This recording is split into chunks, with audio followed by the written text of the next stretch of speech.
فرزند زہرا یہ حالات برے ہیں۔ کاشانہ بصیرت ایک ایسا مکمل یوٹیوب چینل جس پر محروم بصارت کے لیے بالخصوص اور تمام افراد کے لیے بالعموم سینکڑوں کی تعداد میں اسلامی کتب دستیاب ہیں۔ لہذا گزارش ہے کہ آپ اپنی ذمہ داری نبھاتے ہوئے کاشانہ بصیرت کو سبسکرائب کرنے کے ساتھ ساتھ بیل آئیکن کو پریس کیجیے تاکہ آپ علم کے حصول کے ساتھ ساتھ مذہب اہل بیت کی اشاعت میں بھی اہم کردار ادا کرتے رہیں۔ کاشانہ بصیرت۔ فرزند زہرا یہ حالات برے ہیں۔ بسم اللہ الرحمن الرحیم۔ اب ہم کتاب فلسفہ احکام کے پارٹ نمبر 3 کا آغاز صفحہ نمبر 43 سے کر رہے ہیں۔ ہیڈنگ ہے عالم کی تقلید کیوں کرنی چاہیے۔ سوال عملیہ رسالوں میں لکھا گیا کہ عالم کی تقلید واجب ہے، اس حکم کا ماخذ کیا ہے؟ جواب عالم کی تقلید کا موضوع ان موضوعات میں سے ہے جو فقہا کے درمیان مشہور و معروف ہیں، اور انہوں نے اس کے لیے مختلف دلائل دی ہیں جن کا ایک واضح نمونہ ہم ذیل میں درج کرتے ہیں۔ جاہل کے عالم سے رجوع کرنے اور اس کی تقلید کرنے کی بنیاد دنیا کی معقول روش پر ہے، اور وہ ان معنوں میں ہے کہ تمام اقوام عالم میں یہ دستور ہے کہ جو لوگ کسی فن میں مہارت نہیں رکھتے، اگر انہیں اس فن سے متعلقہ کسی مسئلے سے سابقہ پڑتا ہے تو وہ ان لوگوں سے رجوع کرتے ہیں جو اس فن میں مہارت رکھتے ہیں۔ مثلاً جو لوگ طبی مسائل سے واقف نہیں ہوتے وہ بیمار پڑنے پر ڈاکٹر سے، اور جو لوگ فن تعمیر سے نابلد ہوتے ہیں وہ بوقت ضرورت انجینئر اور معمار سے رجوع کرتے ہیں۔ یہ امر بھی بدیہی ہے کہ جب کبھی اہل علم اہل فن کی آراء ایک دوسرے سے مختلف ہوں، مثلاً ایک ڈاکٹر کسی بیماری کا علاج ایک مخصوص طریقے سے صحیح سمجھتا ہو اور دوسرا ڈاکٹر کسی دوسرے طریقۂ علاج پر یقین رکھتا ہو، تو اس صورت میں بیمار شخص لازمی طور پر اس ڈاکٹر کے نظریے کی پیروی کرے گا جس کی طبی معلومات وسیع تر، سابقہ تجربہ بیشتر اور اپنی فنی مہارت اعلیٰ تر ہوں۔ مختصر یہ کہ وہ دوسرے کے مقابلے میں عالم ہو۔ ایک فن کے جاننے والوں کی آراء میں اختلاف کی صورت میں یہ ایک معقول روش ہے جس کی پیروی مختلف اقوام کے لوگ کرتے ہیں۔ جو کچھ اوپر کہا گیا ہے یہ عالم کی تقلید کے لازم ہونے کی ایک دلیل ہے۔ فقہا نے اس سلسلے میں کئی ایک اور دلائل کا ذکر بھی کیا ہے جن کی تشریح کی یہاں گنجائش نہیں۔ ہیڈنگ ہے نماز عربی زبان میں کیوں پڑھنی چاہیے۔ سوال نماز عربی زبان میں کیوں پڑھی جائے جبکہ خدا کو اپنی زبان میں پکارنا چاہیے؟ کیا یہ صورتحال دین اسلام کے آفاقی ہونے کے منافی نہیں؟ جواب اتفاق سے نماز کا عربی زبان میں پڑھنا دین اسلام کے آفاقی ہونے کی علامات میں سے ایک علامت ہے، کیونکہ جو جماعت ایک صف میں کھڑی ہو اور ایک واحد محاذ پر سرگرم عمل ہو، اس کے افراد کے لیے ضروری ہے کہ ان کی زبان بھی ایک ہو جس کے ذریعے وہ ایک دوسرے کی باتیں سمجھ سکیں،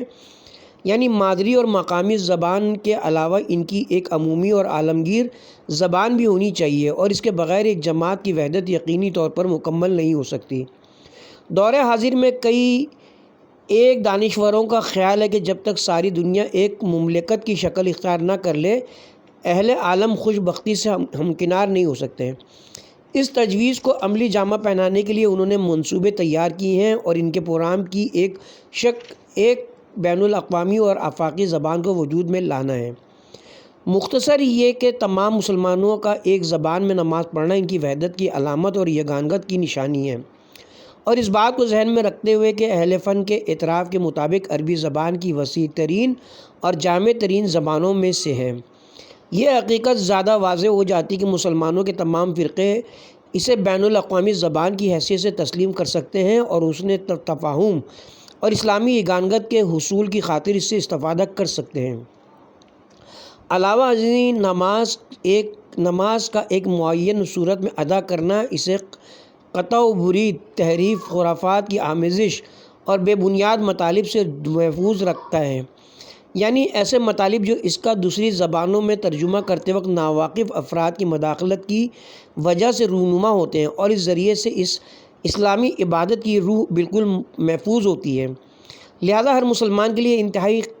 ضروری ہے کہ جہاں تک ہو سکے دینی زبان سے واقف ہو اور اس سے یہ علم ہو کہ اپنے خدا سے کیا کہہ رہا ہے۔ اتفاق کی بات یہ ہے کہ نماز کے ترجمے کا یاد کرنا، جس کا خلاصہ کتاب کے ایک صفحے میں دیا جا سکتا ہے، اتنا سادہ اور آسان ہے کہ ممکن ہے اسے 1 گھنٹے میں تمام عمر کے لیے یاد کر لیا جائے۔ المختصر، جیسا کہ ہم جانتے ہیں، مسئلہ توحید اسلام کے تمام اصول اور فروع میں ایک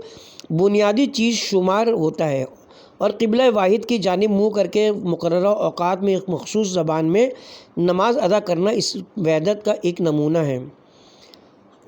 اگر مراسم حج کی ادائیگی کے وقت ہم مکہ میں ہوں اور نماز جماعت کا مشاہدہ کریں جس میں دنیا بھر کی مختلف نسلوں اور قوموں کے لاکھوں افراد شریک ہوتے ہیں اور سب مل کر اللہ اکبر کہتے ہیں، تو اس وقت ہم اس حکم کی عظمت اور گہرائی کو سمجھ سکتے ہیں، کیونکہ اگر ہر شخص یہ روح پرور جملہ اور نماز کے دوسرے اذکار اپنی مقامی زبان میں ادا کرے تو نماز میں بڑی ناپسندیدہ افراتفری پیدا ہو جائے گی۔ ہیڈنگ ہے: نماز پڑھتے وقت روبہ قبلہ کیوں کھڑا ہونا چاہیے؟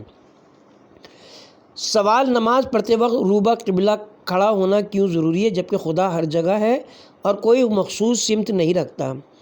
جواب: قبلے کی جانب منہ کر کے نماز پڑھنے کی یہ وجہ نہیں کہ خدا کوئی مخصوص مقام یا سمت رکھتا ہے۔ قرآن مجید قبلے سے متعلق آیات میں اور بالخصوص 2 مقامات پر اس حقیقت کی تشریح کرتا ہے اور فرماتا ہے۔ سورہ بقرہ آیت نمبر 115: مشرق اور مغرب خدا کے ہیں اور تم جدھر بھی منہ کرو وہاں خدا موجود ہے۔ اور دوسری آیت میں فرماتا ہے، سورہ بقرہ آیت نمبر 142: مشرق اور مغرب خدا کے ہیں اور اس کی ذات کے لیے ہر جگہ یکساں ہیں۔ در حقیقت قبلہ روح کھڑے ہو کر نماز پڑھنے کی وجہ یہ کہ انسان چونکہ جسم رکھتا ہے اس لیے دوران نماز اسے مجبوراً کسی ایک طرف متوجہ ہونے پڑتا ہے، اور اسلام چاہتا ہے کہ اس عبادت یعنی نماز کی تکمیل کے لیے اس صورتحال سے زیادہ استفادہ کریں۔ خانہ کعبہ کی طرف منہ کرنے کی وجہ یہ کہ جیسا کہ ہم سب جانتے ہیں خانہ کعبہ توحید الہی کا قدیم ترین مرکز ہے۔ یہ وہ گھر ہے جو قہرمان توحید حضرت ابراہیم علیہ السلام کے ہاتھوں تعمیر ہوا اور تمام پیغمبران خدا اور رہنمایان توحید کی توجہ کا مرکز رہا ہے۔ لہٰذا اس مرکز توحید کی جانب توجہ کے معنی خدا کی جانب توجہ کے ہیں۔ یہ درست ہے کہ خدا لامکان ہے، لیکن جو شخص ایک ایسے مرکز کے سامنے کھڑا ہو وہ کئی ایک وجوہ کی بنا پر خدا سے نزدیک تر ہوتا ہے اور گویا اپنے آپ کو اس کی بارگاہ میں حاضر پاتا ہے۔ علاوہ ازیں دنیا کے مسلمانوں کا دن رات میں 5 مرتبہ اس مقدس مرکز کی جانب متوجہ ہونا ان کے دل و جان میں وحدت اور یگانگت کا جذبہ پیدا کرتا ہے اور اسلامی وحدت اور دنیا کے مسلمانوں کے مابین ہم آہنگی کے قیام میں مدد دیتا ہے اور دنیا کے مشرق سے مغرب تک پھیلے ہوئے مختلف اسلامی معاشروں کو باہم مربوط کرتا ہے اور ان کی شوکت اور عظمت ظاہر کرتا ہے اور بالآخر اسلام کی آفاقی تعلیمات کی ماہیت کو مقصد اور عقیدے کی وحدت کی شکل میں دنیا کے سامنے پیش کرتا ہے۔ ہیڈنگ ہے: ہم پنجگانہ نمازیں 3 وقت میں کیوں پڑھتے ہیں؟ سوال: اس کی کیا وجہ ہے کہ ہم ظہر اور عصر یا مغرب اور عشاء کی نمازیں ملا کر ایک وقت میں ادا کرتے ہیں جبکہ ان نمازوں میں سے ہر ایک کا اپنا مخصوص وقت ہے اور اسلام کے بزرگ پیشوا ان میں سے ہر نماز اس کے اپنے وقت پر یعنی پنجگانہ نمازوں کو 5 وقت پڑھا کرتے تھے؟ جواب: اس امر میں کسی بحث کی گنجائش نہیں کہ نماز کا 5 وقت قائم کرنا اور ہر نماز اس کے فضیلت کے وقت میں ادا کرنا رسول اکرم صلی اللہ علیہ وآلہ وسلم اور ائمہ اہل بیت علیہم السلام اور صدر اسلام کے عام مسلمانوں کا شیوہ رہا ہے اور وہ عموماً 5 نمازیں 5 وقت میں پڑھا کرتے تھے۔ اس معاملے میں کوئی کلام نہیں، لیکن کلام اس میں کہ آیت تفریق اور 2 نمازوں کے درمیان فاصلہ رکھنا واجب ہے، جیسا کہ اہل سنت کے بہت سے فقہا قائل ہیں۔ یا یہ ایک مستحب کام ہے اور کیا دوسرے مستحبات کی طرح جنہیں انجام دینا یا ترک کرنے میں انسان مختار ہے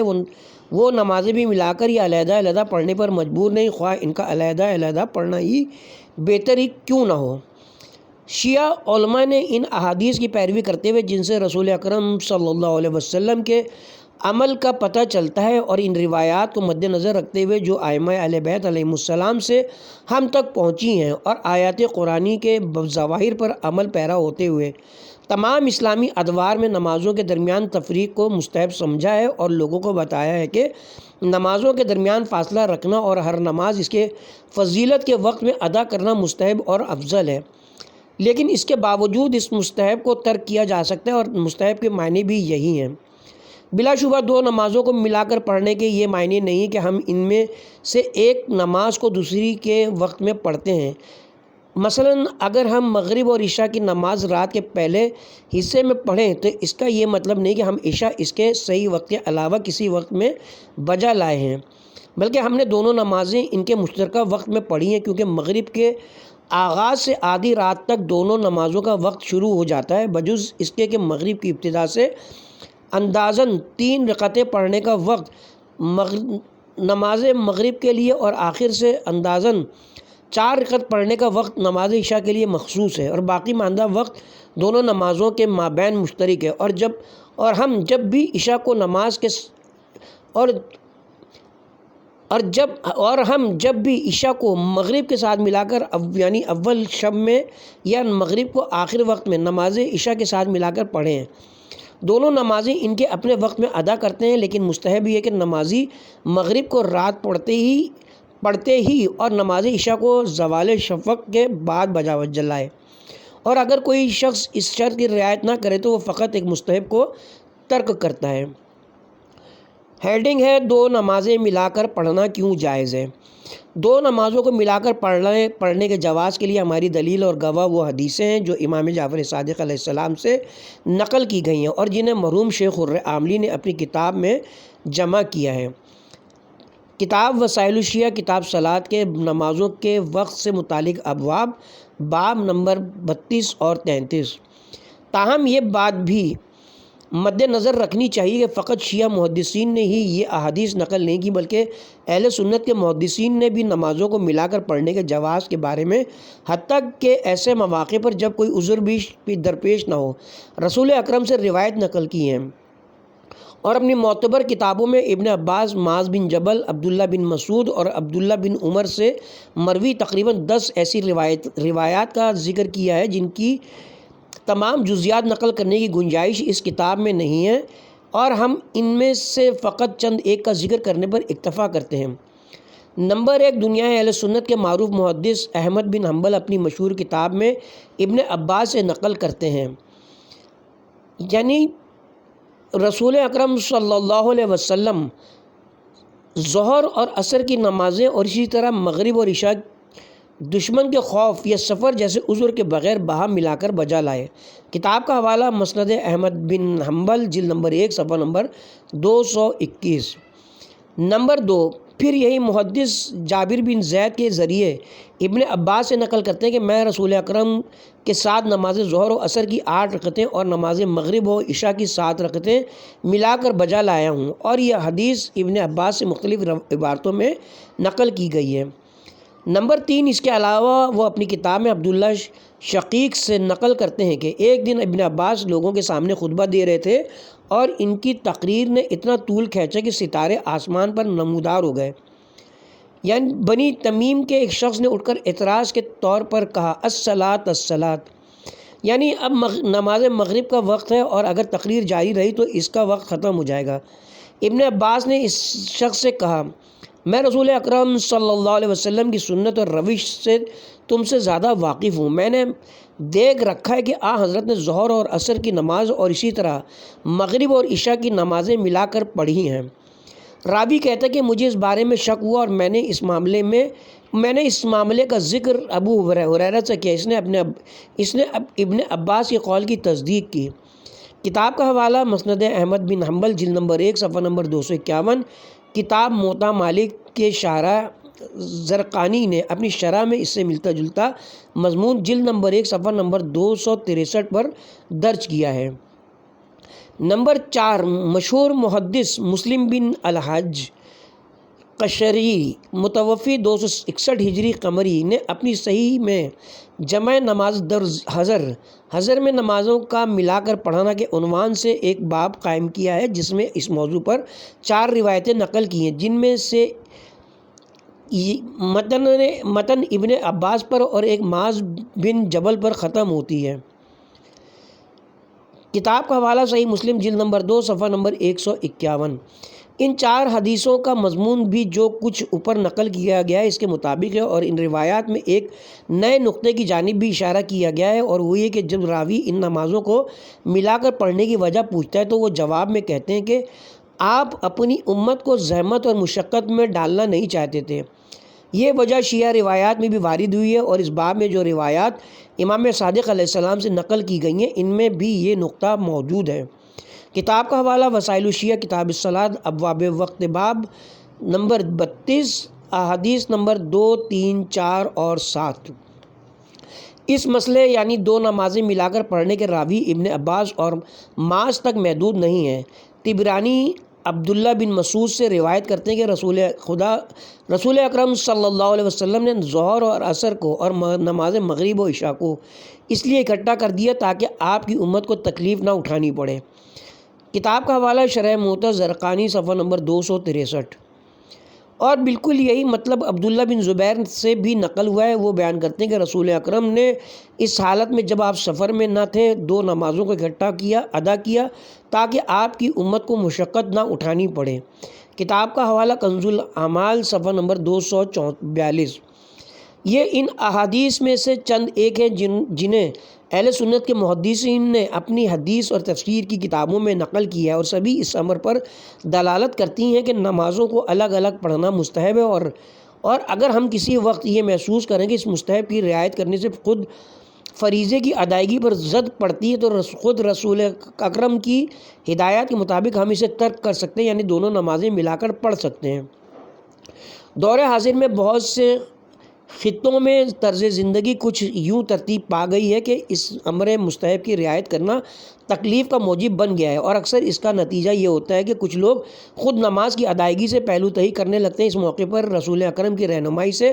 فیضان حاصل کرتے ہوئے زیادہ اہم امر کی بجا آوری کی خاطر تفریق یعنی نمازیں الگ الگ پڑھنے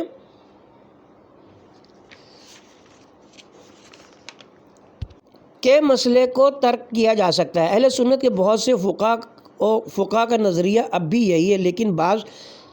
امور کا لحاظ رکھتے ہوئے وہ اپنی رائے کے اظہار سے اجتناب برتتے ہیں۔ کتاب کا حوالہ رسالۃ الاسلام سال 7 شمارہ 2 صفحہ نمبر 156۔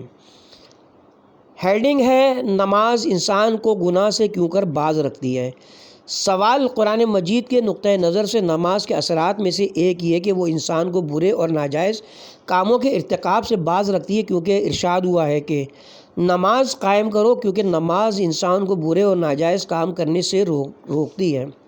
سورہ عنکبوت آیت نمبر 45۔ اس کے باوجود ہم دیکھتے ہیں کہ بہت سے نمازی گناہوں اور برے کاموں میں مبتلا ہوتے ہیں، اور نماز ان کے اقوال اور افعال پر کوئی اثر نہیں کرتی۔ اس صورت میں مذکورہ بالا آیت کے کیا معنی ہیں؟ جواب: اصولاً اس بات کا خیال رکھنا چاہیے کہ انسان کو جرم اور گناہ سے باز رکھنے کے لیے ایمان اور خدا کی یاد ہی بنیادی عامل ہے۔ جو انسان خدا سے غافل ہو وہ اپنے اعمال اور کردار کے بارے میں نہیں سوچتا، اور اپنی خواہشات اور میلانات کو پورا کرنے کے لیے کوئی حد نہیں پہچانتا۔ اس کے برعکس خدا کی یاد ہمیں خودسری، ہوس رانی اور حدود نہ پہچاننے سے باز رکھتی ہے۔ اسی خدا کی یاد جو ہمارے تمام چھوٹے بڑے کاموں سے آگاہ ہے، اور جو کچھ ہمارے خیال سے گزرتا ہے اس سے واقف اور باخبر ہے۔ ناجائز خواہشوں اور تمناؤں پر قابو پانے کا فطری، مؤثر اور سیدھا طریقہ خدا رسیدہ لوگوں کے مقام کی، گناہگاروں کی سزا کی اور خدا کے فرما برداروں کی جزائے نیک کی یاد ہے۔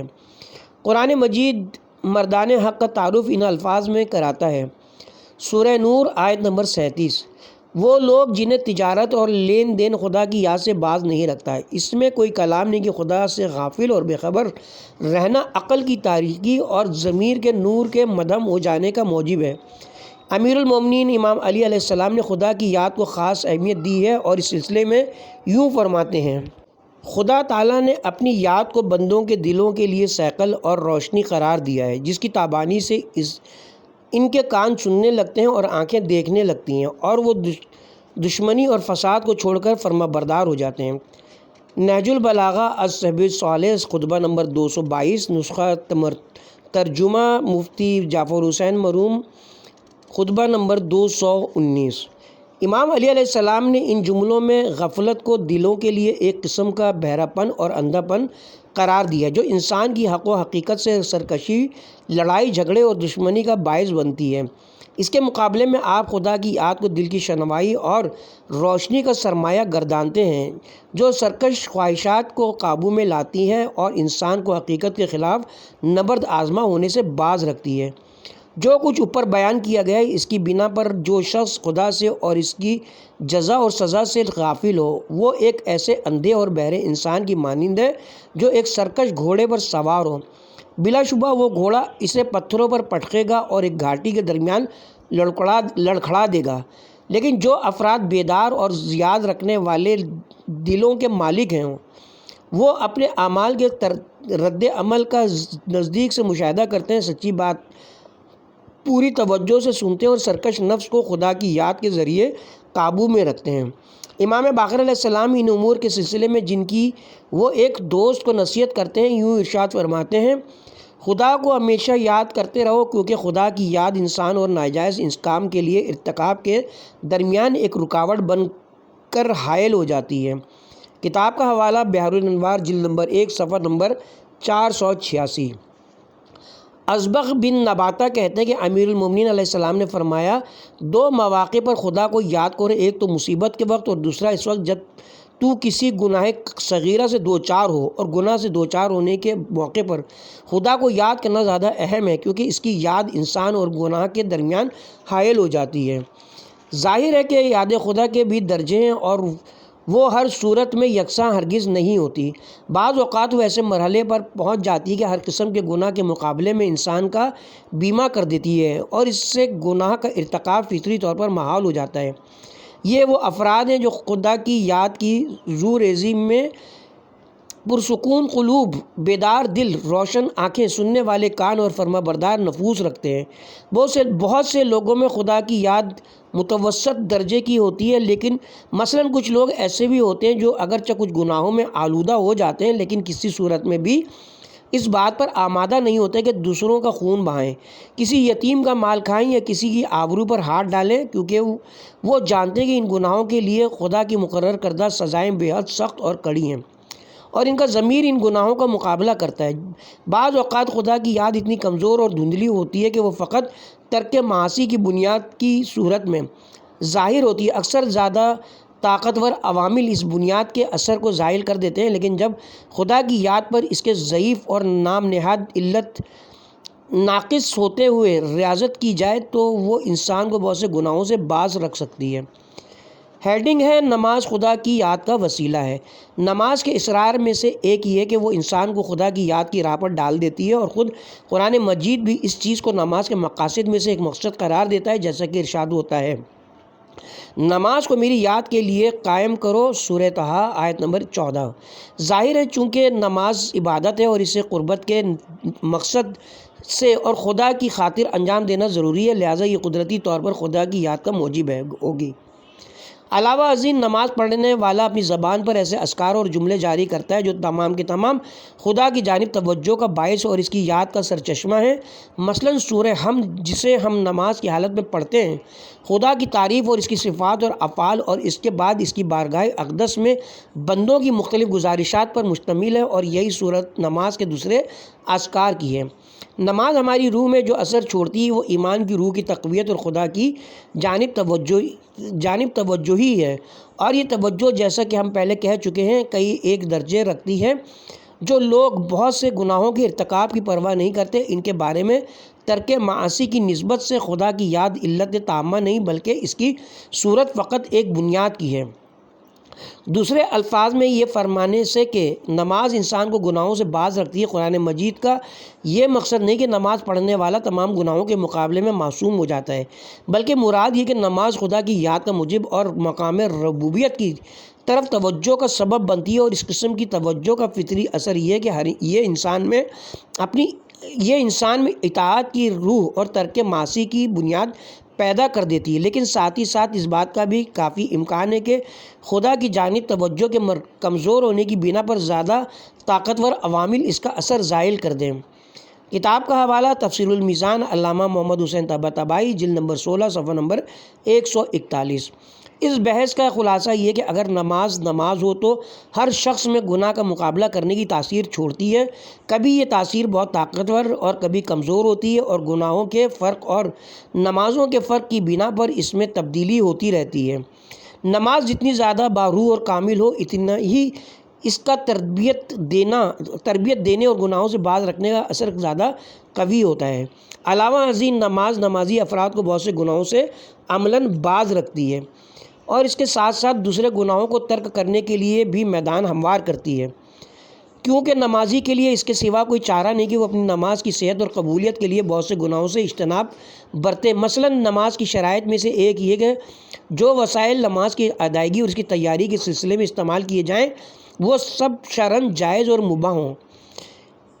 یہ چیز بتدریج اس امر کا موجب بنتی ہے کہ نماز پڑھنے والا بہت سے گناہ ترک کر دے اور اپنے کام کاج اور کسب معاش کے سلسلے میں ہر قسم کے حرام سے اجتناب برتے، کیونکہ یہ بہت مشکل ہے کہ ایک شخص فقط نماز سے تعلق رکھنے والے امور کے بارے میں ان کے حلال ہونے کی پابندی کرے اور دوسرے معاملات میں اس چیز کی پرواہ نہ کرے۔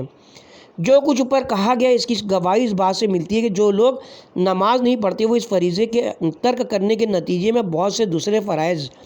مثلاً روزہ، حج، زکوٰۃ اور خمس کی ادائیگی بھی ترک کر دیتے ہیں۔ وہ حلال اور حرام، پاک اور ناپاک میں کوئی فرق ملحوظ نہیں رکھتے۔ اس کے برعکس جو لوگ نماز کو کم از کم اس کی ظاہری صورت میں ادا کرتے ہیں وہ قدرتی طور پر کچھ گناہ اس کی خاطر ترک کر دیتے ہیں،